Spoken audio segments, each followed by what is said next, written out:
ফিলিস্তিন ইস্যুতে জেদ্দায় ওআইসি নেতাদের সঙ্গে বাংলাদেশের জরুরি বৈঠক। জাতিসংঘ সাধারণ পরিষদের সভাপতি পদে বাংলাদেশের প্রার্থিতায় সমর্থন। আবার তথ্য প্রবাহ নিশ্চিত করতে গণমাধ্যমের স্বাধীনতা জোরদারের কথা তথ্যমন্ত্রীর। আধুনিক প্রযুক্তি নির্ভর গণমাধ্যম ব্যবস্থাপনা গড়ে তোলার উদ্যোগ সরকারের। ঘরে ঘরে ইন্টারনেট, বিমানবন্দর ও দ্রুতগতির যানেও ফ্রি ওয়াইফাই পরিকল্পনার কথা জানিয়েছেন তথ্য প্রযুক্তি মন্ত্রী। সীমান্ত সংঘাত ফিরে পাল্টাপাল্টি হামলা, বাড়ছে আঞ্চলিক উদ্বেগ। পাকিস্তান আফগানিস্তান উত্তেজনা কমাতে সংলাপের প্রস্তাব ইরানের। এবং ইংল্যান্ড নিউজিল্যান্ড ম্যাচে পাকিস্তানের ভাগ্য, নিউজিল্যান্ডের জয় মানে পাকিস্তানের বিদায়।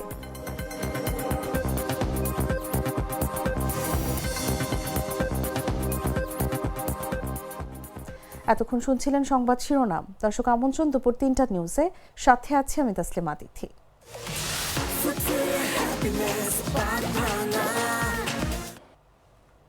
চলে যাচ্ছি পুরো খবরে। ঢাকা সহ সারা দেশে ভূমিকম্প অনুভূত হয়েছে। শুক্রবার জুমার নামাজের পর এ ভূকম্পন অনুভূত হয়।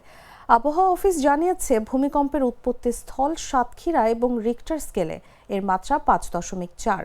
আবহাওয়া অধিদপ্তরের সহকারী আবহাওয়াবিদ ফারজানা সুলতানা এসব তথ্য জানান। ফারজানা সুলতানা বলেন, ভূমিকম্প মাঝারি ধরনের। সাতক্ষীরার আশাশুনিতে ভূমিকম্পের উৎপত্তি হয়েছে। এটি ঢাকার ভূমিকম্প পর্যবেক্ষণ ও গবেষণা কেন্দ্র থেকে ১৮৮ কিলোমিটার দক্ষিণ পশ্চিম দিকে। এদিকে যুক্তরাষ্ট্রের ভূতাত্ত্বিক জরিপ সংস্থা ইউএসজিএস বলছে, উৎপত্তি স্থলে ভূমিকম্পের মাত্রা ৫.৩।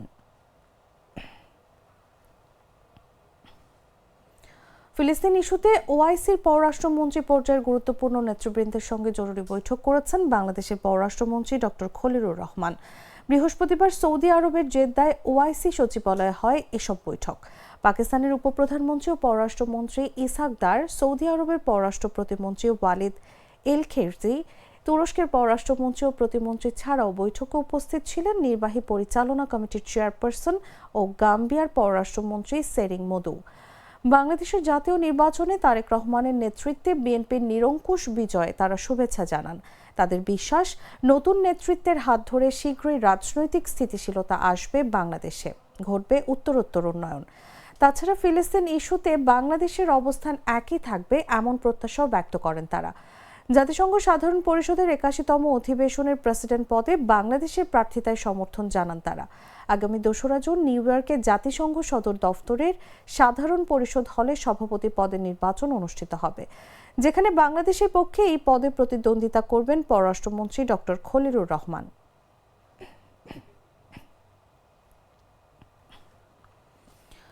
পবিত্র রমজান মাসের দ্বিতীয় শুক্রবার ও সরকারি সাপ্তাহিক ছুটির দিন আজ। রোজা শুরুর এক সপ্তাহ পেরিয়ে গেলেও এখনও চড়া লেবু, শসা ও বেগুনের দাম। বাজার ঘুরে দেখা যায়, প্রতি হালি লেবু এখনও বিক্রি হচ্ছে ৪০ থেকে ৮০ টাকা মূল্যে। এছাড়া শসা ৭০ থেকে ৮০ টাকা আর বেগুন বিক্রি হচ্ছে ১০০ টাকা করে। তবে ভিন্ন চিত্র ছিল আদা, পেঁয়াজ, রসুনের দামে। গেল কয়েক সপ্তাহের তুলনায় আলুর দামে বড় ধস নেমেছে। বাজারে ৭ কেজি আলু বিক্রি হচ্ছে ১০০ টাকা আর ৩ কেজি পেঁয়াজ ১০০ থেকে ১২০ টাকা করে বিক্রি করছেন ব্যবসায়ীরা। এদিকে স্থিতিশীল ছিল মুরগির বাজার।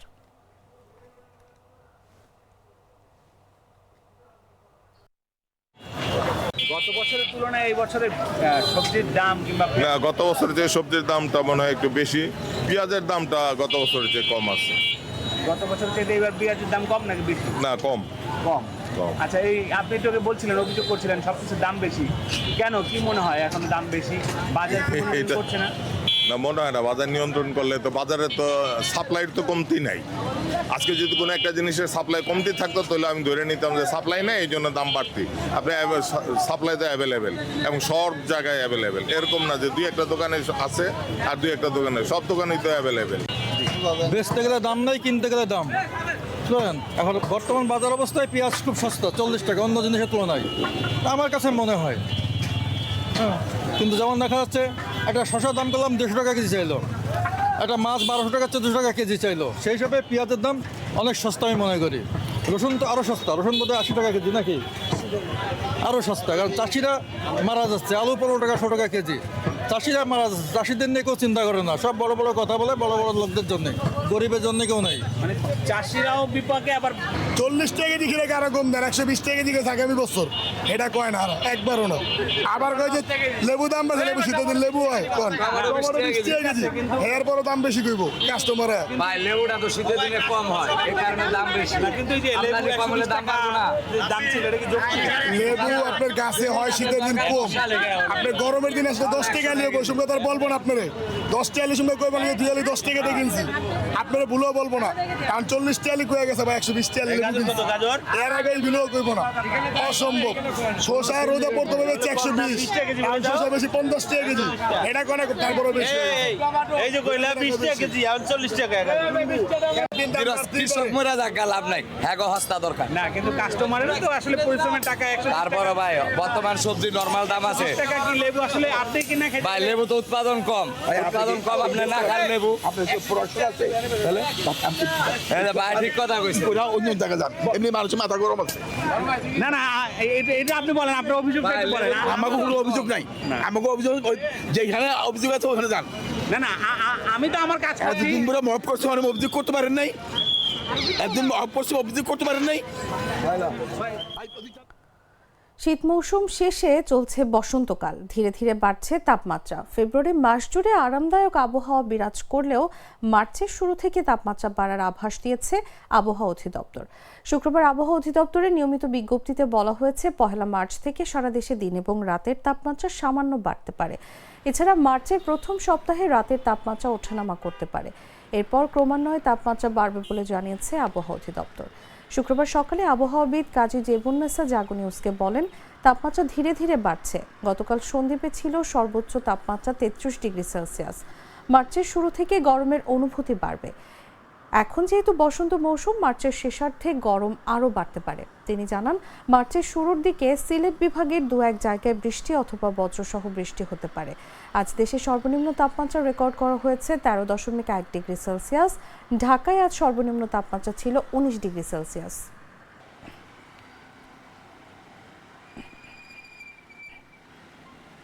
প্রাণ কফি ক্যান্ডি, কররা কফি, কঠিন স্বাদে, হাইকে বলো বাই।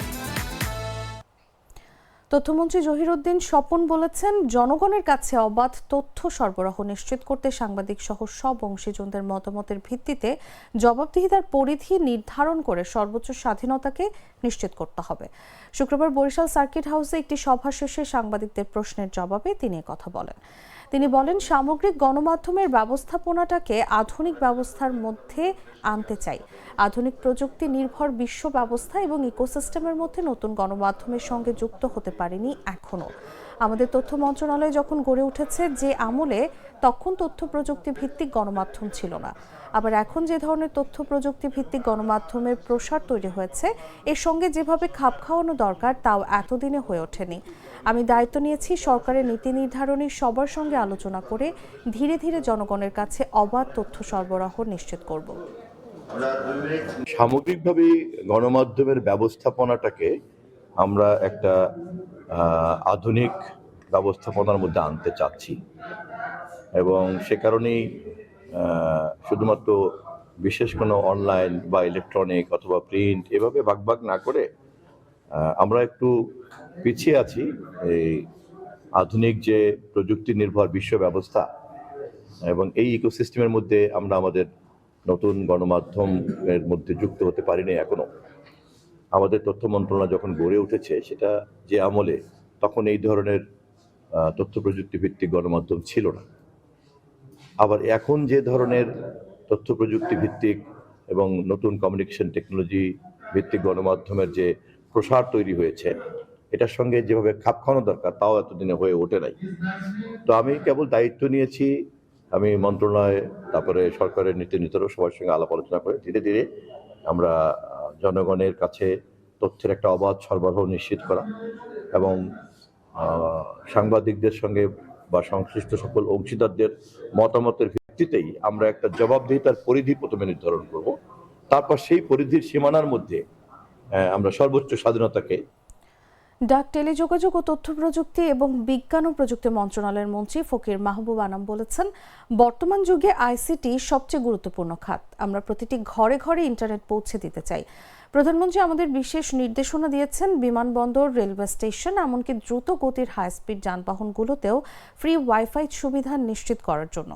শুক্রবার টাঙ্গাইল জেলা প্রশাসক কার্যালয়ে জেলা পর্যায়ে সরকারি কর্মকর্তাদের মতবিনিময় সভার প্রধান অতিথি হিসেবে যোগ দেওয়ার আগে সাংবাদিকদের প্রশ্নের জবাবে তিনি এসব কথা বলেন। তিনি আরও বলেন, প্রধানমন্ত্রী আমাদের নির্দেশনা দিয়েছেন 3টি বড় বড় টেক পার্কে কিভাবে বিনিয়োগ বাড়াতে হবে। আমরা চেষ্টা করছি বিদেশ থেকে বিনিয়োগ আনার জন্য।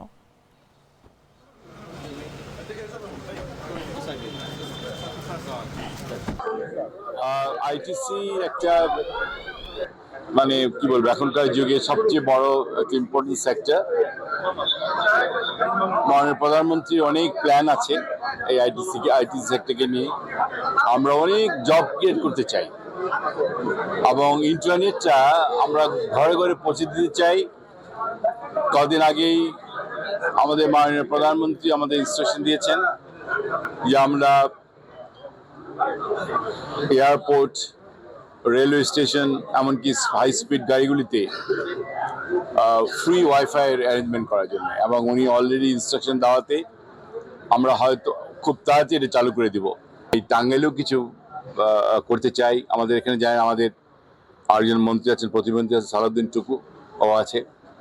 আমরা টাঙ্গাইলকে আমরা দুজনে বসেই সালাউদ্দিন টুকুর সাথে কথা বলে এই টাঙ্গাইল ডিস্ট্রিক্টে কি করা যায়, শুধু কি বলে আমাদের প্রায় 12টা উপজেলা আছে, প্রত্যেকটা উপজেলাতে কোথায় কি করা যায়, আইসিডি পার্কের কথা চিন্তা করতে পারি আমরা। রমজান এলেই ইফতারের অন্যতম অনুষঙ্গ হয়ে ওঠে ফল। তবে এবার হবিগঞ্জের বাজারে দেখা যাচ্ছে ভিন্ন চিত্র। দেশি ফলের সংকট আর আমদানিকৃত ফলের চড়া দামের কারণে ক্রেতা শূন্য হয়ে পড়েছে জেলার সবচেয়ে বড় ফলের বাজারগুলো। পর্যাপ্ত ফল মজুদ থাকলেও কাঙ্ক্ষিত ক্রেতা না থাকায় লোকসানের সংখ্যায় দিন কাটাচ্ছেন ব্যবসায়ীরা। বিস্তারিত জাগো ডেস্ক রিপোর্টে। হবিগঞ্জ জেলা সদরের সবচেয়ে বড় ফলের বাজার চৌধুরী বাজার ফলহাটা। রমজান মাস চললেও জমজমাট কেনাবেচার বদলে অনেকটাই নীরবতা চোখে পড়ে এখানে। ব্যবসায়ীরা বলছেন, বাজারে দেশি ফল প্রায় নেই বললেই চলে। পুরো বাজার এখন নির্ভর করছে বিদেশ থেকে আমদানিকৃত ফলের উপর, আর আমদানি খরচ ও উচ্চ শুল্কের কারণে বেড়েছে ফলের দাম। বর্তমানে বাজারে আপেল বিক্রি হচ্ছে প্রতি কেজি 250 থেকে 350 টাকায়, মালটা ও কমলা 300 টাকা, সাদা আঙ্গুর 460 এবং কালো আঙ্গুর 560 টাকা কেজি, ডালিম 480 টাকা, ড্রাগন ফল 350 টাকা এবং খেজুর মান ভেদে বিক্রি হচ্ছে 400 থেকে 2000 টাকা পর্যন্ত। তরমুজের দামও সাধারণ ক্রেতাদের নাগালের বাইরে। ছোট একটি তরমুজ 300 টাকা, আর বড় হলে দাম উঠছে 600 থেকে 700 টাকায়। সিজন আপনার প্রায় আরো 15 থেকে 20 দিন পরে, এখনো গরমের আবহাওয়া পড়ে নাই, এই জন্য তরমুজ লাগে নাই। আর তরমুজের চাহিদাও কাস্টমারের নাই, এই জন্য তরমুজ একটু কম আছে বর্তমানে, মোটামুটি কোনো রকম। আর দেশীয় ফল কোনো ফল নাই। বাইরের ফল হলে নিত্য প্রয়োজনের ফলের দাম একটু বেশি। আপনার মানুষের যে আকর্ষণ ফলের মানে খাওয়ার জন্য এগুলো আকর্ষণ, মানে দাম দিকে ফলে মানুষ এগুলো মানে কাস্টমারগুলো বেশি আসছে না। ব্যবসায়ীরা জানান, দাম বেশি হওয়ায় গত বছরের তুলনায় এ বছর বেচাকেনা অর্ধেকের নিচে নেমে এসেছে। ফলে লোকসানের আশঙ্কা বাড়ছে তাদের মধ্যে। আর ক্রেতাদের অভিযোগ, বাজার চলে সিন্ডিকেটে। ফলে অতিরিক্ত দামের কারণে ইফতারের তালিকা থেকে ফল কমিয়ে দিতে বাধ্য হচ্ছেন অনেকেই। আর এগুলো আসলে সিন্ডিকেটের কারণে এই ফলগুলোর দাম, কমলার দাম, আপেলের দাম, আঙুরের দাম আমরা গরিবে কিনা খাওয়া সম্ভব নাই। আমরা তো ইমামতি করি, আমরা তো এমনি দুর্বল, সাধারণ পিঠে চাকরি করি। 1 কেজি আঙুরের দাম 550 টাকা, বেতন ভাই না 500 টাকা প্রতিদিন, কেমন কিনা খাইতে হবে। মানুষের কখন নাই না করবো কিনা, নীতিগত খাইতে গেলে নেওয়া লাগবো, দাম বেশি হয় আগের থেকে অনেক বেশি, কত রমজান থেকে রমজানও বেশি হয়। রমজানে ফলের চাহিদা থাকলেও উচ্চ মূল্যের কারণে ক্রেতা ও বিক্রেতা দুপক্ষই এখন চাপে। বাজারে নিয়ন্ত্রণ ও দাম সহনীয় না হলে সাধারণ মানুষের ইফতারের টেবিলে ফল হয়তো আরও দূরের খাবারে পরিণত হবে। নিউজ ডেস্ক, জাগো নিউজ।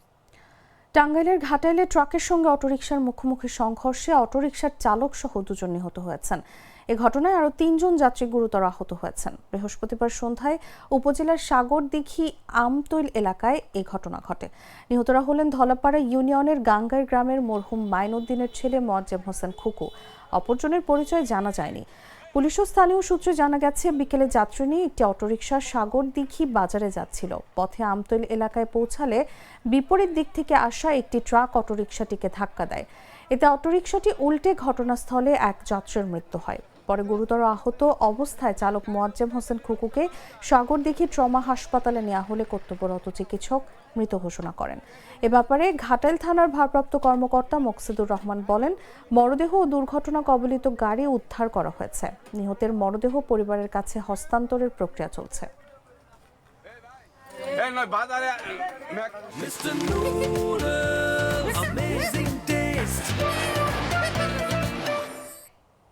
জানাবো আন্তর্জাতিক সংবাদ।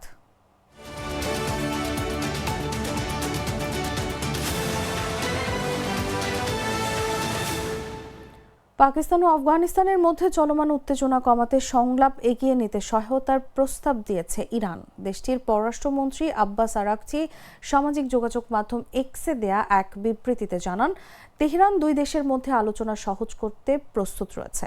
তিনি পাকিস্তান ও আফগানিস্তানকে সুপ্রতিবেশী সুলভ মনোভাব বজায় রেখে সংলাপের মাধ্যমে মত পার্থক্য সমাধানের আহ্বান জানান। সীমান্তে উত্তেজনা বৃদ্ধি পাওয়ার পর এর আগেও ইরান মধ্যস্থতার প্রস্তাব দিয়েছিল। বিশ্লেষকদের মতে, আঞ্চলিক স্থিতিশীলতা বজায় রাখতে ইরানের এই উদ্যোগ গুরুত্বপূর্ণ ভূমিকা রাখতে পারে। সাম্প্রতিক সময়ে সীমান্ত সংঘাতকে কেন্দ্র করে পরিস্থিতি আরও জটিল হয়ে উঠেছে। আফগানিস্তানের বিভিন্ন এলাকায় পাকিস্তানের বোমা হামলার অভিযোগ উঠেছে এবং দুপক্ষই হতাহতের দাবি করেছে। আফগানিস্তানের সাবেক প্রেসিডেন্ট হামিদ কারজাই দাবি করেছেন, কাবুল, কান্দাহার ও পাকতিয়া প্রদেশে পাকিস্তান নতুন করে হামলা চালিয়েছে। অন্যদিকে পাকিস্তানের প্রতিরক্ষা মন্ত্রী খাজা আসিফ বলেন, পাকিস্তান ও আফগান তালেবান সরকারের মধ্যে এখন প্রকাশ্য যুদ্ধ চলছে। এদিকে তালেবান সরকারের মুখপাত্র জাবিউল্লাহ মুজাহিদ জানান, ডুরান্ট লাইন বরাবর পাকিস্তানি বাহিনীর বিরুদ্ধে আফগানিস্তান পাল্টা অভিযান চালাচ্ছে। পরিস্থিতি নিয়ে আন্তর্জাতিক মহলে উদ্বেগ বাড়ছে।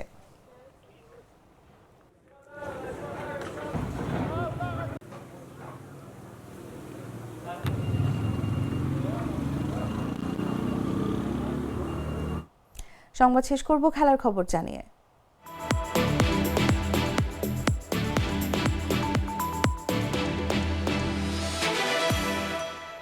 ইংল্যান্ড ইতিমধ্যেই টি-20 বিশ্বকাপের সেমিফাইনাল নিশ্চিত করেছে। তবে আজকের ম্যাচে নিউজিল্যান্ডের জন্য অত্যন্ত গুরুত্বপূর্ণ। পাকিস্তানের সেমিফাইনাল ভাগ্য এই ম্যাচের ফলাফলের উপর নির্ভর করছে। কলম্বোতে সুপার 8-এর ম্যাচে ইংল্যান্ড মুখোমুখি হচ্ছে নিউজিল্যান্ডের সঙ্গে।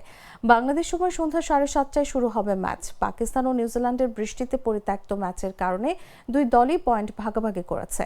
ফলে পাকিস্তান এখন চাইবে ইংল্যান্ড যেন পরবর্তী ম্যাচগুলো জিতে সেমিফাইনালে পৌঁছায়। নিউজিল্যান্ড আজ জিতলে পাকিস্তানের সেমিফাইনাল আশা শেষ হয়ে যাবে। ইংল্যান্ডের পারফরম্যান্সে ছিল এলোমেলো ছাপ। পাকিস্তানের বিপক্ষে 2 উইকেটের নাটকীয় জয় সত্ত্বেও দলের প্রধান ব্যাটসম্যান জস বাটলারের 4 ইনিংসের ব্যর্থতা চিন্তার কারণ হয়ে দাঁড়িয়েছে। নিউজিল্যান্ড জয় নিয়ে মরিয়া। চোট ও অসুস্থতা সামলেও 5 ম্যাচের মধ্যে 4টিতে তারা জয় পেয়েছে।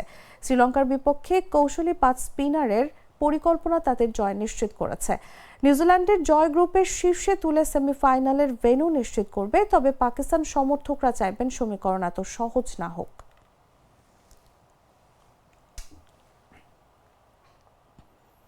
দর্শক, সংবাদ শেষ করার আগে শিরোনামগুলো জানিয়ে দিচ্ছি আরও একবার।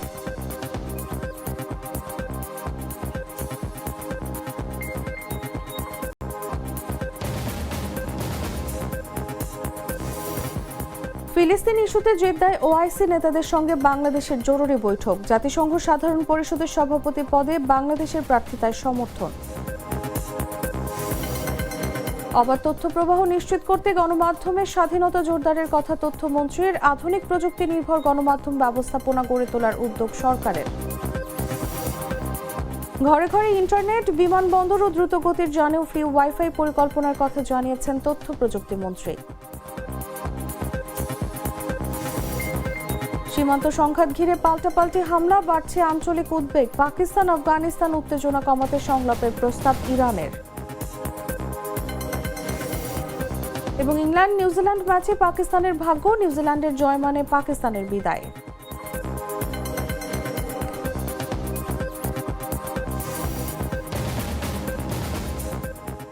দর্শক, এই ছিল এখনকার মতো।